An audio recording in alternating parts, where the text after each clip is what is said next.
700 drones. Ese es el número que ahora se está reportando a lo largo de la frontera entre el sur del Líbano y el norte de Israel, una concentración de sistemas no tripulados lo suficientemente grande como para, según analistas militares, superar la arquitectura de defensa puntual que protege algunas de las instalaciones más sensibles de Israel en el norte. Antes de continuar, vale la pena detenernos en ese número, porque cifras como esta rara vez llegan hasta nosotros de forma pura, llegan ya procesadas, ya enmarcadas, ya integradas en una narrativa que alguien tiene interés en que aceptemos. Nuestra tarea esta noche no es simplemente informar sobre esa cifra, es preguntarnos qué significa, quién se beneficia de la manera en que está siendo presentada y cuál es, en realidad, la lógica estructural más profunda de este momento. Comencemos con los hechos, porque importan, y luego hagamos el trabajo que suele ser más difícil, pero también más necesario, cuestionar el marco dentro del cual esos hechos nos están siendo presentados. Desde el acuerdo de alto el fuego que supuestamente puso fin a la última gran ronda de hostilidades abiertas entre Israel y Hezbolá, la frontera no ha permanecido en calma. En cambio, ha entrado en una fase diferente, una etapa de confrontación de baja intensidad mediada por la tecnología que rara vez ocupa las portadas, pero que, acumulativamente, ha resultado más transformadora que muchas de las grandes batallas convencionales que la precedieron. Hezbolá ha seguido empleando los llamados drones de fibra óptica, una tecnología perfeccionada en las trincheras de Ucrania e inmune a las interferencias electrónicas que se han convertido en la principal contramedida israelí contra los ataques con drones inalámbricos. No se trata de armas exóticas, son baratas, difíciles de atribuir y, precisamente porque resultan complicadas de derribar mediante métodos convencionales, han obligado a Israel a replantearse por completo su postura defensiva en el norte. Al mismo tiempo, Israel ha ampliado lo que denomina una zona de amortiguamiento de seguridad en el sur del Líbano, territorio situado al sur del río Litani, patrullado y en algunos lugares ocupado por fuerzas israelíes, una medida justificada oficialmente como una necesidad defensiva para proteger a las comunidades de Galilea. Las fuerzas israelíes también han afirmado haber descubierto y desmantelado instalaciones subterráneas de producción y lanzamiento de drones construidas, según las autoridades, con asistencia técnica directa de Irán, capaces de fabricar sistemas con un alcance declarado de entre 200 y 300 kilómetros, suficiente, en teoría, para alcanzar prácticamente cualquier punto de Israel. Ese es el sustrato material de esta historia. Ahora bien, aquí es donde debe comenzar el análisis, porque hechos de esta naturaleza nunca hablan por sí solos, siempre son seleccionados, organizados y dotados de significado por las instituciones que nos los presentan, y esa selección no es neutral. Fíjense en la propia gramática del titular. Las bases del norte de Israel han quedado repentinamente expuestas. ¿Expuestas a qué exactamente? Esa construcción pasiva realiza un importante trabajo ideológico, presenta la exposición como algo que le ha sucedido a Israel, como un acontecimiento desafortunado provocado por un actor externo, en lugar de mostrarla como la consecuencia previsible de una serie de decisiones políticas adoptadas por el propio Israel durante los últimos 2 años. El mantenimiento de una zona de amortiguamiento ocupada dentro de un Estado soberano vecino, la continuidad de ataques casi diarios sobre territorio libanés que el propio Israel reconoce que siguen produciéndose, y la búsqueda de lo que funcionarios israelíes han descrito con sus propias palabras como una arquitectura de seguridad del Gran Israel que se extiende desde los altos del Golán hasta el sur de Siria. Esta no es una observación secundaria. De hecho, constituye uno de los movimientos centrales que cualquier análisis serio de este conflicto debe realizar. distinguir entre el detonante inmediato de un acontecimiento y las condiciones estructurales que lo hicieron posible. El detonante inmediato es que Hezbollah desplazó drones. La condición estructural es que ha existido durante un largo periodo una presencia militar ocupante que realiza ataques dentro de un país vecino, sin ser cuestionada por ningún mecanismo internacional de aplicación, generando exactamente el tipo de resistencia que cualquier estudioso de la historia de las ocupaciones habría previsto. Quiero ser muy preciso sobre lo que estoy diciendo y sobre lo que no. No estoy ofreciendo una justificación moral de la guerra con drones dirigida contra infraestructuras militares cercanas a zonas civiles, ni estoy sugiriendo que las acciones de Hezbollah carezcan de costes o de su propia lógica coercitiva. Lo que sí estoy diciendo es que el marco narrativo de las bases de Israel han quedado repentinamente expuestas, borra toda una historia de causas y presenta la situación como si hubiera surgido de la nada, cuando en realidad es el resultado completamente previsible de una postura militar sostenida que, en gran medida, los medios occidentales han evitado examinar con la misma intensidad con la que ahora analizan el fortalecimiento militar de Hezbollah. Este es el movimiento esencial de lo que en otras ocasiones he denominado el modelo de propaganda del funcionamiento de los medios de comunicación. No se trata de una conspiración ni de una sala llena de editores confabulándose para engañarte, sino de un proceso estructural de filtrado.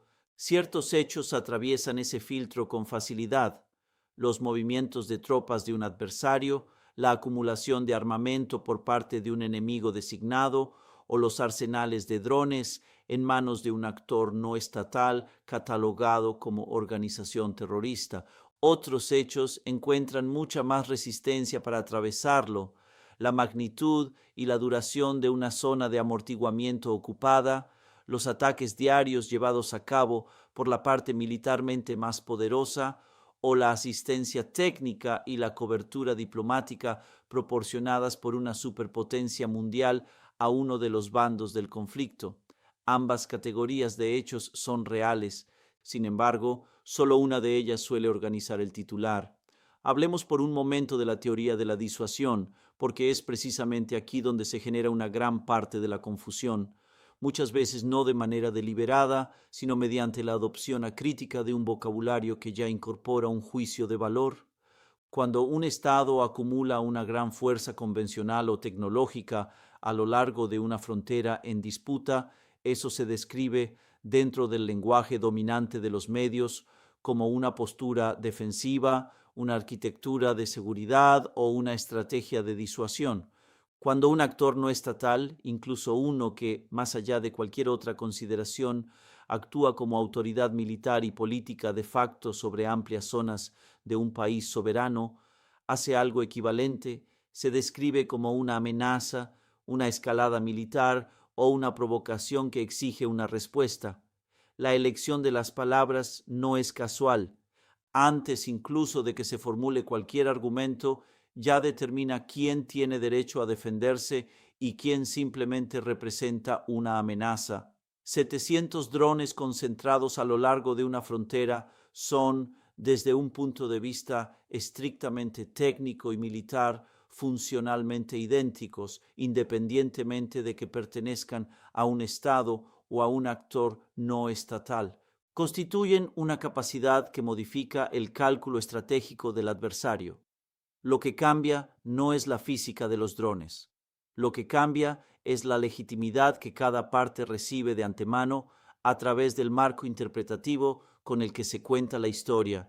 Y ese marco, como sabe cualquiera que haya estudiado la sociología de la cobertura de política exterior durante el último medio siglo, guarda una estrecha correlación con las alianzas. La acumulación militar de los aliados se presenta como prudencia.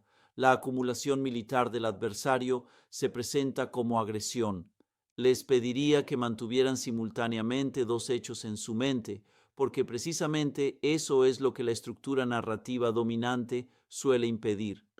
Primer hecho: Hezbollah ha acumulado una capacidad de drones suficiente para amenazar la infraestructura militar israelí del norte, infraestructura que durante los últimos 2 años ha servido como plataforma para operaciones continuas sobre territorio libanés. Segundo hecho, durante ese mismo periodo, Israel ha ampliado una zona de amortiguamiento militar dentro del Líbano, ha llevado a cabo ataques casi diarios, descritos incluso por medios israelíes favorables como una práctica rutinaria, y ha formulado, en palabras de sus propios funcionarios, una doctrina de seguridad que se extiende mucho más allá de sus fronteras internacionalmente reconocidas.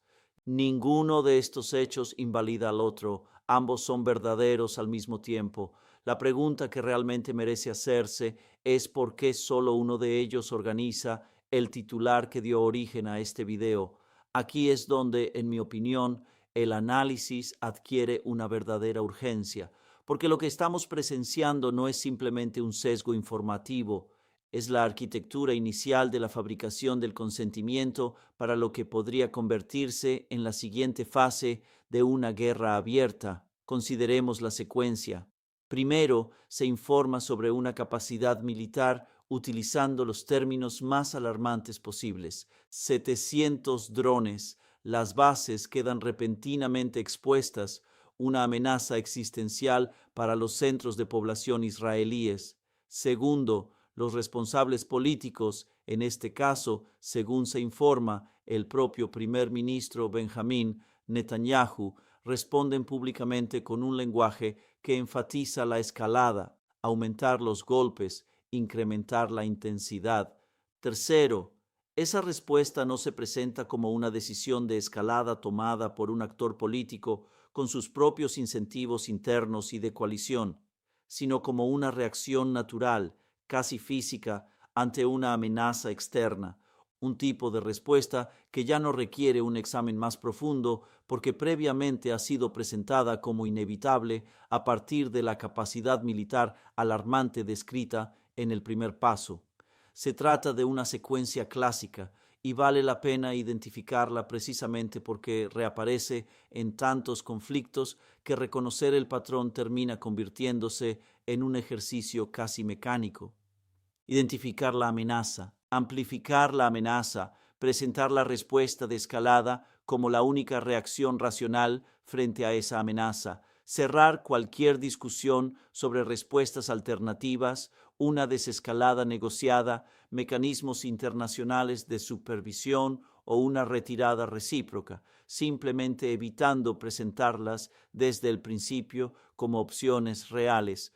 Quiero ser cuidadoso para no caer aquí en una falsa equivalencia moral simplista que borre las diferencias reales de capacidad militar, las diferencias reales en el número de víctimas civiles causadas históricamente por cada bando, o la muy documentada historia de los ataques con cohetes y drones de Hezbollah contra zonas cercanas a áreas civiles en el norte de Israel, hechos que no estoy minimizando.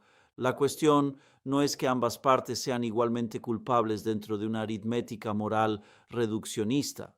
La cuestión es que el entorno informativo en el que se pide al público que evalúe este conflicto ha sido estructurado de manera constante para hacer que un determinado tipo de respuesta, una mayor escalada militar por parte del actor más poderoso, parezca la única opción racional, incluso la única opción imaginable, mientras que las condiciones subyacentes que generaron el enfrentamiento en primer lugar permanecen completamente fuera del marco del debate. Si han seguido este conflicto o conflictos estructuralmente similares durante un periodo significativo de tiempo, reconocerán este patrón porque no es nuevo. Se repite con una regularidad extraordinaria en la historia de los conflictos asimétricos que involucran a potencias ocupantes o que mantienen zonas de amortiguamiento, y a los movimientos locales de resistencia que surgen como respuesta entre las poblaciones que viven bajo esa ocupación o junto a ella. El patrón, en términos generales, funciona así. Una potencia militar dominante establece una zona de seguridad, una zona de amortiguamiento o un área de control, justificándola por un ataque previo o por una amenaza permanente. Esa zona de amortiguamiento, en lugar de eliminar la resistencia, termina convirtiéndose en la condición que genera un nuevo ciclo de resistencia, porque las poblaciones que viven bajo control militar, independientemente de las intenciones declaradas detrás de ese control, tienden a lo largo de la historia, de las culturas y de las ideologías a organizarse contra él. La resistencia que surge después es presentada por la cobertura dominante no como la consecuencia previsible de la existencia de esa zona de amortiguamiento, sino como la razón por la cual dicha zona debe ampliarse, reforzarse o defenderse con una fuerza aún mayor. Se trata de un circuito cerrado. No existe una salida incorporada dentro de su propia lógica, porque cada acto de resistencia se convierte, dentro de ese marco narrativo, en una prueba de la necesidad de mantener precisamente la política que generó esa resistencia. No digo esto para justificar la violencia contra civiles en ninguno de los dos lados de esta frontera. Esa violencia existe, está documentada, es real y merece ser condenada con la mayor claridad posible, independientemente de quién la cometa. Lo digo porque si no identificamos ese ciclo, nunca podremos comprender por qué este conflicto, como tantos otros estructurados bajo la misma lógica, ha demostrado ser tan resistente a cualquier solución diplomática. Cada oportunidad diplomática termina siendo absorbida por el siguiente ciclo de escalada, y ese siguiente ciclo de escalada siempre se presenta, y aquí reside su función ideológica más importante, como algo que simplemente le ocurrió a la potencia dominante, en lugar de ser entendido como el resultado de decisiones previas tomadas por esa misma potencia, decisiones que, por supuesto, también tienen antecedentes históricos que se remontan a varias décadas atrás. Hagamos ahora un breve experimento mental, un ejercicio de lo que podríamos llamar invertir el marco interpretativo, un método que suele resultar enormemente esclarecedor en casi cualquier conflicto de esta naturaleza. Imaginemos por un momento que la situación fuera exactamente la contraria, que una fuerza militar extranjera mantuviera una zona de amortiguamiento permanente y en expansión dentro del territorio soberano de Estados Unidos o de algún país europeo, que realizara ataques allí de forma casi diaria y que justificara su presencia utilizando un lenguaje que extendiera explícitamente su doctrina de seguridad hacia países vecinos. Describiríamos entonces el desarrollo por parte de la población local de capacidades defensivas asimétricas, drones en este caso, como una situación en la que las bases de la fuerza ocupante quedaron repentinamente expuestas, o por el contrario, lo describiríamos como el desarrollo perfectamente previsible de medios de resistencia por parte de una población que vive bajo una ocupación que la comunidad internacional, en este escenario hipotético, no ha podido o no ha querido poner fin mediante mecanismos diplomáticos. Planteo esta reflexión no como un recurso retórico, sino porque revela algo importante acerca de dónde se coloca el peso de la explicación. En la cobertura actual, casi toda la carga explicativa recae sobre Hezbollah. ¿Por qué está construyendo drones? ¿Por qué está escalando? ¿Por qué amenaza a las comunidades israelíes? En cambio, esa misma intensidad casi nunca se aplica al mantenimiento de la propia zona de amortiguamiento, a los ataques diarios realizados desde posiciones controladas por Israel dentro del territorio libanés o a la ambición declarada, nuevamente utilizando las palabras de los propios funcionarios israelíes, de extender una arquitectura de seguridad mucho más allá de las fronteras internacionalmente reconocidas. Y esta asimetría en la carga de la explicación no es un detalle menor. Yo sostendría que constituye una de las características estructurales más constantes de la forma en que suelen cubrirse los conflictos que involucran a un Estado aliado o cliente de una gran potencia mundial dentro del ecosistema mediático de esa misma potencia. Ningún análisis de este momento está completo sin mencionar el papel de Estados Unidos, porque Estados Unidos no es un simple espectador, es un participante estructural fundamental. La cobertura diplomática estadounidense, la asistencia militar estadounidense y, según los informes sobre la actual ronda de enfrentamientos, la autorización explícita de Estados Unidos para determinadas categorías de ataques israelíes sobre territorio libanés, con límites establecidos únicamente para los ataques sobre Beirut, constituyen el entorno permisivo dentro del cual opera todo este ciclo. Vale la pena detenerse en este punto porque cambia por completo el carácter de la pregunta con la que comenzamos. Si un ataque contra un país soberano vecino requiere, en la práctica, la aprobación de una superpotencia distante, entonces esa superpotencia no es un observador neutral que comenta un conflicto regional desde una posición de análisis desapasionado. Es uno de los principales arquitectos del conflicto y sus instituciones mediáticas, por más independientes que se consideren desde el punto de vista editorial, operan dentro de un ecosistema informativo más amplio que posee sus propios intereses institucionales respecto a la manera en que este conflicto es presentado al público, un público que financia mediante sus impuestos los sistemas de armas y la cobertura diplomática en cuestión. No se trata de una acusación sobre las motivaciones personales de los periodistas, de quienes no tengo motivos para dudar que en su mayoría actúan de buena fe conforme a las normas profesionales con las que fueron formados. Se trata de una observación sobre la posición estructural de las instituciones para las que trabajan y sobre el estrecho margen de opiniones políticamente aceptables, aquello que podríamos denominar los límites de lo decible, dentro del cual incluso un periodismo realizado de buena fe suele desenvolverse. Entonces, ¿cómo sería realmente cubrir esta historia de manera honesta? No en el sentido de fabricar un falso equilibrio entre dos partes con niveles de poder institucional profundamente distintos, sino en el sentido de ofrecer al público la estructura causal completa de la situación, en lugar de presentar un fragmento como si fuera la totalidad. Significaría informar sobre la acumulación de drones junto con la expansión de la zona de amortiguamiento y el ritmo de los ataques diarios que han continuado desde la entrada en vigor del supuesto alto el fuego. Todo ello dentro de la misma explicación y con la misma importancia.